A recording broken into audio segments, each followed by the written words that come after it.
Hayagriva Infratech projects అధినేత చిలుకూరు జగదీశ్వరుడు బ్యాంకుల్లో తాకట్టు పెట్టిన ఆస్తులను వేలం వేయడానికి యూనియన్ బ్యాంక్ రంగం సిద్ధం చేసింది. జగదీశ్వరుడు పనికిమాలిన భూముల్ని బ్యాంకులకు చూపించి కోట్లాది రూపాయలు కాజేసిన విషయం తెలిసిందే. అయితే జగదీశ్వరుడికి ఇచ్చిన రుణాలు చెల్లించకపోవడంతో తాకట్టులో ఉన్న ఆస్తుల్ని డిసెంబర్ 31వ తేదీ మధ్యాహ్నం 12 గంటల నుంచి సాయంత్రం 5 గంటల వరకు ఈ వేలం నిర్వహించనున్నట్టు యూనియన్ బ్యాంక్ ఆఫ్ ఇండియా ప్రకటించింది. ఈ మేరకు జగదీశ్వరుడికి ఆయన గ్యాంగ్కు నోటీసులు జారీ చేసింది. ఇందులో జగదీశ్వరుడి ఆస్తులు 2 మాత్రమే ఉండగా మిగిలిన 27 ఆస్తులు బయటి వారికి చెందిన ఆస్తులే కావడం విశేషం.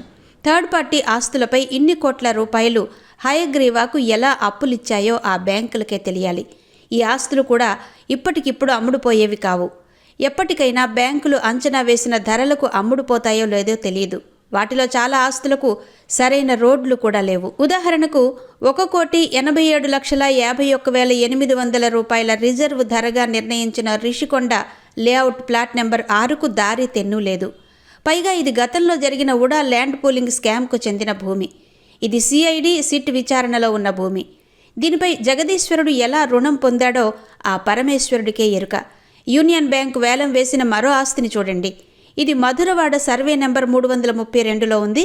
ప్రస్తుతం ఈ ఆస్తి ఛాయాచిత్రాన్ని ఈ వార్తతో పాటు చూడండి. ఇటువంటి ఆస్తికి బ్యాంక్ అధికారులు 5.5 కోట్ల రూపాయల విలువ కట్టారు. దీనికి కోట్ల రూపాయల రుణాన్ని ఎలా ఇచ్చారో అన్నది $1 మిలియన్ ప్రశ్న. ఇవి మచ్చుకు మాత్రమే. ఇందులో బ్యాంక్ అధికారుల చేతివాటం కూడా ఉంది అన్నది సులువుగానే అర్థం చేసుకోవచ్చు. ఈ నేపథ్యంలో దీనిపై సిబిఐ విచారణ చేస్తే గాని అసలు దొంగలు బయటపడరు. 100 కోట్ల రూపాయలు రుణంగా ఇచ్చిన సొమ్మును తిరిగి జగదీశ్వరుడి నుంచి వసూలు చేసుకోలేకపోతున్న బ్యాంకులు దీనికి ఏం సమాధానం చెప్తాయో చూడాల్సి ఉంది. ఇలాంటి వ్యవహారాల ద్వారా జగదీశ్వరుడు కోట్లాది రూపాయలను కాజేసి వేరువేరు దారుల్లో ఈ సొమ్మును మళ్లించినట్టు ఆరోపణలున్నాయి. ఇప్పటికైనా సిఐడి, ఈడీ అధికారులు దృష్టి సారించాలి.